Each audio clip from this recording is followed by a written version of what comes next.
So this is like my third time recording this video, so I'm just gonna kind of make it as concise as I can here, because I'm dying. So yeah, this is gonna be going over Wild Assault. I'll have my gameplay from the last video in the background, just, you know, Subway Surfer, Zoomer, attention span, I guess, I don't know. Just brief warning, this will have a few NSFW topics in it, so I guess don't watch it at work or something. But first and foremost, And let me see what you have. No! gameplay. I just want to talk about some of the gameplay first and foremost in the beta. So overall, number 1 point, the time to kill feels really good. I don't think there's a lot of things. I will put a asterisk in this here. There's not a lot of things that feel oppressive to play against. We'll come back to that in a second. The big thing from the beta. Neutral Zone absolutely needs a rework. This is not up for debate. It feels so awful to have the point for like 99% of the time, and then you lose it at the very end because 4 Jack and 3 Marquez ults go onto it, and Orion and 3 Hongyings. Like, it doesn't encourage a prolonged fight for the point. It just promotes you to try to steal it at the very end, which is always infuriating. I can have it the whole time, and then last second someone comes in, swoops in, takes it. It feels awful. It feels really bad. Like, there should be either 2 different gauges based on how long each team has it. Think, you know, raising the flag, and then you have to lower that flag to raise yours. Or it's something like you take the point and you trade it where, based on how long each team had it, you split up the point gain respectively. If I had it for half the time, you had it for half the time, then 50-50 split of the points. If I had it for 80, you had it for 20, 80-20 split. Yeah. Additionally, if possible, fighting for things other than tickets could be neat. Like other weapons, other buffs, more things to incentivize the neutral zone would be nice. Think like, I don't know, like Halo, like power weapon pickups, or things like if you were playing something like Doom, where you get like a new gun, something like that, something that makes it worthwhile. So the exception I listed earlier about the time to kill, that is for Jack, and people that played the game know what I'm about to talk about. They know that firstly, Jack's DSG is a hard nerf. It is way too oppressive, way too overpowered. Damage makes sense if it was, you know, for a slow bolt action rifle like his basic one, but not for a DMR. Jack's AR is also really good as it stands, so especially since it's a spray. The spray is really tight, and the damage is really good. It feels like the Type 4 and the M90, M4 and P90 respectively. It feels like those two combined and had like a little gunchild. Admittedly, this is also partially a map issue, because the one map in rotation right now has a lot of wide open sightlines, and even like new players could easily rack up a really good score. It's wide open, and you give us a sniper who also has access to like a 2-shot DMR. Like, there's that no. Alright, so we'll move past that a little bit. Well, we'll go to the other side of the coin. How about that? Number 2, the LMGs and the AS-Val assault rifle feel really weak. And poor Vladimir, he already felt kind of to use. He was in a rough spot. He was a little more on the weak side. And he really doesn't feel any better, even with the new weapons. He still feels kind of weak. Marquez, her DMR is fine. I think you could use either a slight buff to damage or accuracy, but not to both. Pick one.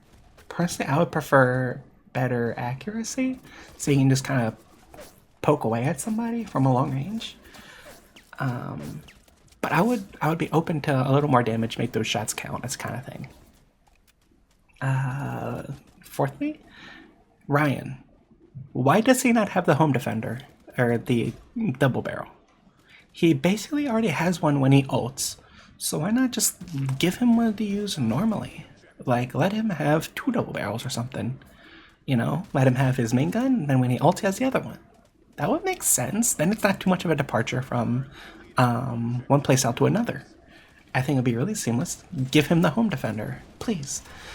And I think Ryan is another victim of the map at the moment. So I think if he had a tighter map, if he had something more akin to like a Call of Duty Shipment or a Battlefield Metro, he would do really, really, really, really, really good. But right now, he's kind of ill-fitted design and some polarizing gameplay. He has some issues that need to be addressed. However, that brings us to our next point. Akahime. Dear God, dear God, dear God. Where do we begin with Akahime? First things first. We'll go with the positives. There's a lot to say about her, and I feel like she's going to be the majority of this video. Probably not, but it feels like it. Positives first. Her kit is really, really, really, really, really fun. It's really fun, really smooth, and the use of stealth, you can like snowball your kills, you peek in and out, you get your kills, you cloak, you spin around, hit another clip. Like, it's really cool, it's really good. I really like it. Her unique Wakizashi melee animation was a really welcome surprise to her, and she can kind of stand out. As opposed to everyone else using her clothes, she actually has like a little sword. It's awesome. Even like the holster animation, it's a bit jarring the way it kind of just clicks into place, kind of snappy. Like, I guess for visual clarity and for, timing balance, it makes sense. I can overlook it. She doesn't feel overtly OP, and people will become accustomed to her more as the gameplay goes on. And her assassin kind of style gameplay, currently it's a little weird, but I think as the game progresses and people get more comfortable with her, I think she's going to be really, really, really, really, really cool. She'll have a really good mainstay. That aside, her like bob and weave style, where you come in, you get into a gunfight, you cloak up, you back and forth, try to get them to find you in the smoke, and you pop out, kill them, that cat and mouse game you play. It's really cool, especially when you pair with her slide. It feels amazing. I love it. This is the part where we get a little more critical of her. We're gonna go over her big negatives. This is hard for me because I really do like her gameplay. I'm always a fan of the assassin type characters, or the ones that have like a bit of a get in, get out kind of thing. I'm always a big fan. But Akahime, the Red Princess herself, she doesn't feel like she belongs with the rest of the cast. Ryan has a similar issue, given he's, police and a military setting, whatever, I can overlook it.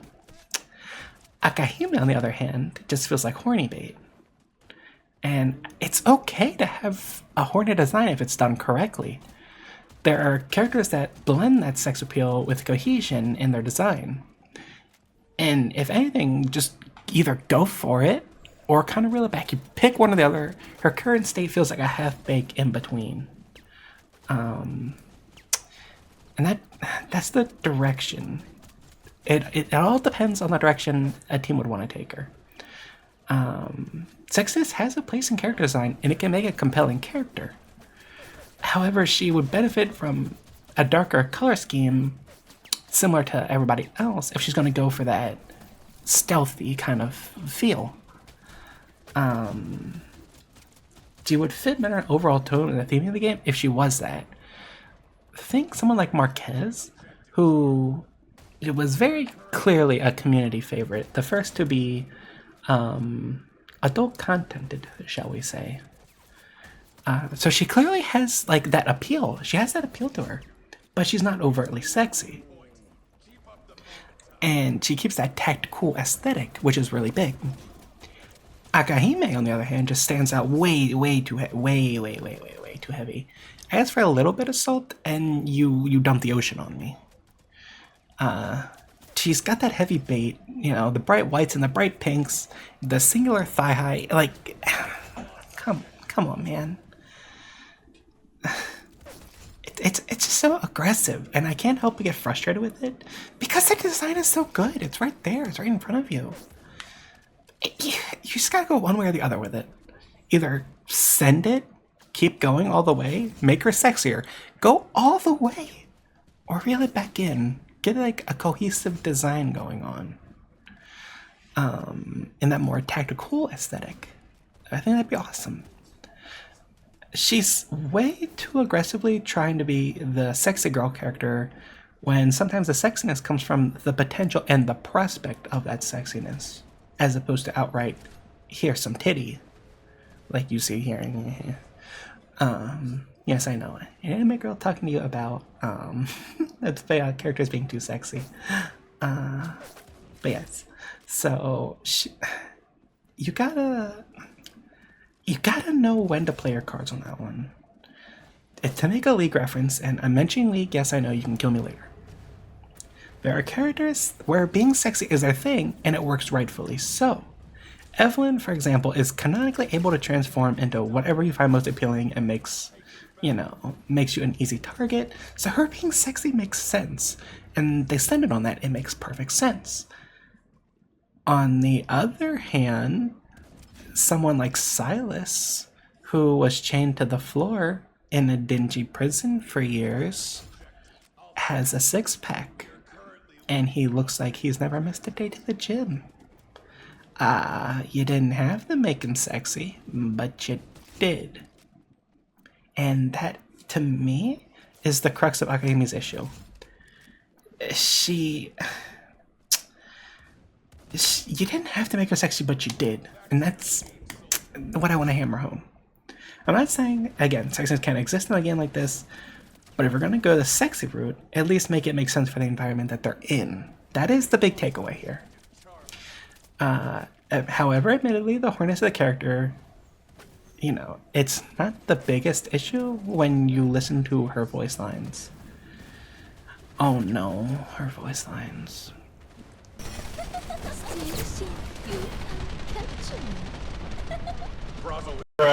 They're not great. They're really, really not great. It is very heavy, very obnoxiously heavy, and I would say borderline racist. I do not know the VA. This is not me calling out the VA. This is not me calling out their scriptwriters. This is not that. I am saying from a point right here, if that is legitimately how the VA talks, tell me about it. Tell me about it. I'll fess up. I'll say I was wrong. But until then, it comes across way too done and way overdone and like forced. And it's not to mention the trouble stereotyping of the more Japanese people and oftentimes women being presented as just these alluring, sex-derived figures. Her speaking genuine Japanese mixed with English is really, really awesome. It's really cool. I love it. And other characters as well. People like Vladimir, people like Ryan, who has that thicker little accent to him, that American accent. It's really cool. And they weave in accent, they weave in, different languages. It's awesome. I'm all for it. But between the egregious voice lines and how horny they make all of her animations, and especially the intro animation Akahime, where she slides in, does a little butt bump into the camera, it's it's too much. She comes way too overplayed, and it's just too extra. Real quick, after the fact, I'm editing this. I just want to put out that I think, to expand my point, my problem with Akahime is that not that she's sexy, but that she's sexy with no purpose.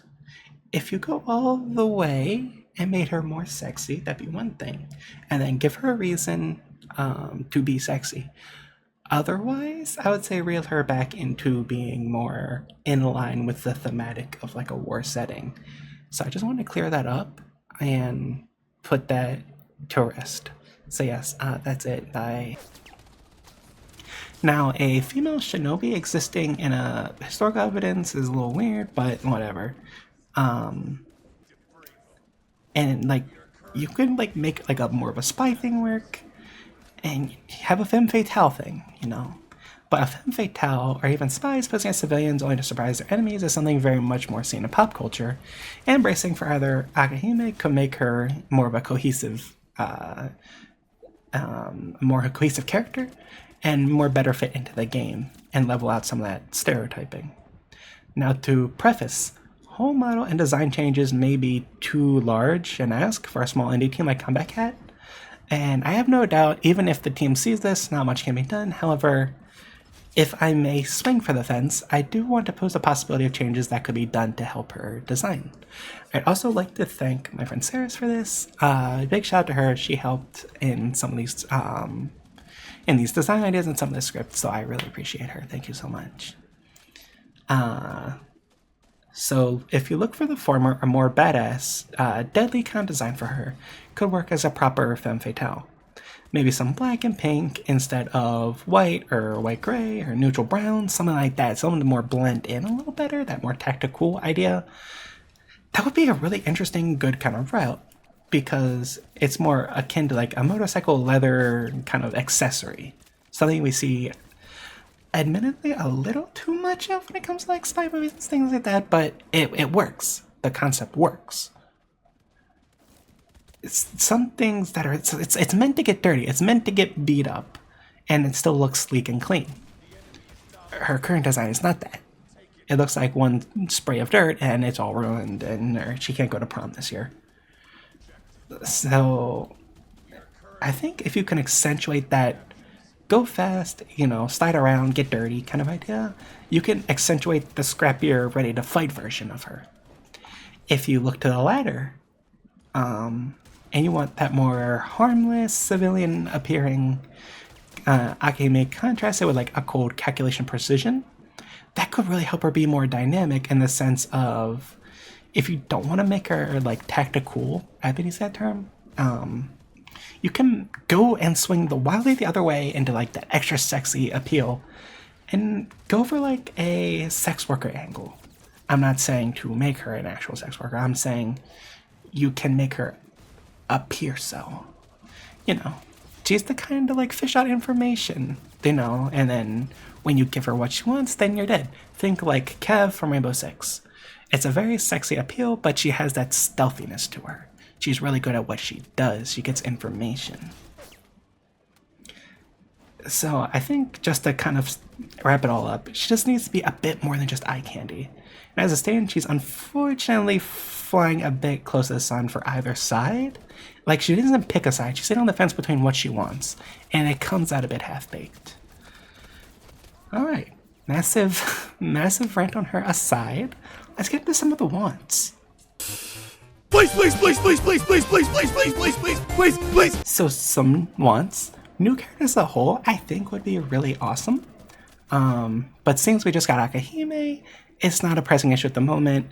And we also have recently gotten Yuli, the Mirror Cat, as the next Valiant concept. His concept has been released, and we'll see more of him later. And what's a more important thing to talk about, though, at the current state, is making sure the characters that we do get, they feel like they fit and belong in a specific niche, and to really hammer that style home. Don't just say, okay, yeah, Meerkat, go. Okay, yeah, Fox, go.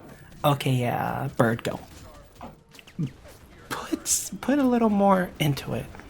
You have a good idea. And that's what I love about Combat Cat and Wild Assault as a whole. The idea is very clearly there, and some characters really nail the idea home. It's really good. Characters like Marquez, characters like Hong Ying. It's very cool. And they have some really good ideas. They just need to sand the edges, shall we say. You know, run them corners. And not to harp on Akahime's interesting design again, but she needs to find that theme, and while still confined into the overall aesthetic of the game.